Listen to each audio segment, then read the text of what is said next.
So here's the second takeaway. What Jesus desires most from you and from me is our trust. That's what he made clear to his disciples on the boat that day. He was worthy of their trust, and he wanted their trust. He calmed the storm instantly to prove to them that they could always trust him no matter what was going on, no matter how long the storms may last. Have you ever been near the water or on the water right after a fierce storm or a line of storms blew through?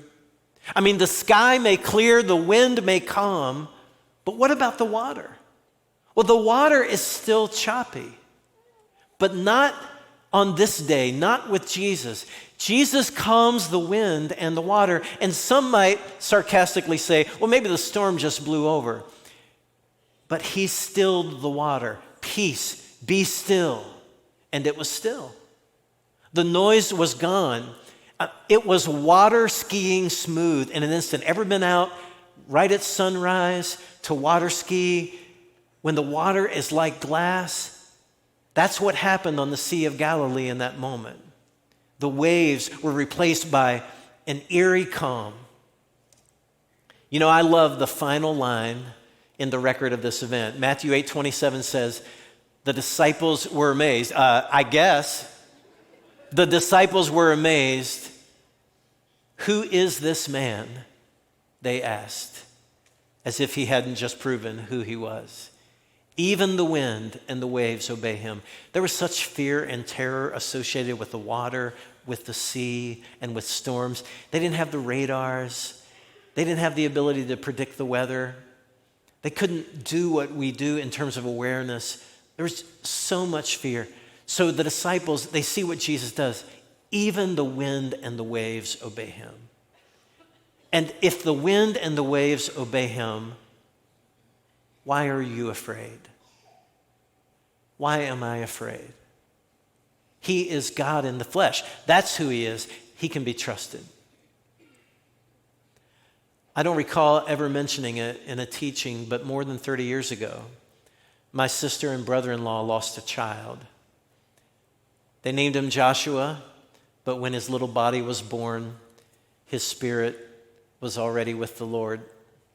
I was not married at the time, so I was the annoying single brother who would drop in on short notice to visit my sister and her husband and eat the good food they had in the refrigerator. And I would talk to my sister on the phone, and I would tease her and say, hey, where's this nephew I'm supposed to get? We need this nephew. Can you get busy on this? And we would laugh. I would call and ask how she was doing. She would call me with updates. She called me one day and choked up as she told me the baby did not survive. And I could hear the heaviness of the grief in her voice. It was an incredibly sad time for her and her husband, especially for all of us. Some of you know that sadness. It's difficult for you to hear me tell that story without reliving that grief. But what I remember most is my sister and her husband saying that day, and in the days that followed that terrible day, they said, we can't pretend our hearts aren't broken, but we trust God in this. It was the worst storm they had been through in their lives up to that moment.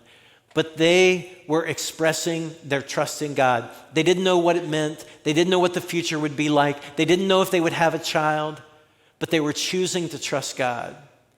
And they said, we trust that Joshua is with the Lord and that we'll see him again. We trust that God has a good plan for our lives.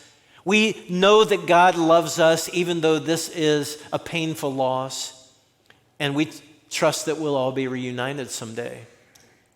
And on the day that everyone would have understood if their faith was shaken and if they had cursed the waves that were throwing them against the Rock of Ages, they chose to kiss the waves. I know some of you are navigating stormy seas right now. It's not a metaphor for you. I just heard, just before this service started, someone else who's facing aggressive cancer. Cancer is a stormy sea. Recurring cancer is a very stormy sea. And it is an unforgiving wave that will push you against the rock of ages. Will you curse it or will you kiss it? A lost child is a stormy sea. Financial problems out of which you can't see an escape. That's such a stormy sea. A tough marriage is a stormy sea. But when you remember who the man in the boat with you is, it changes everything.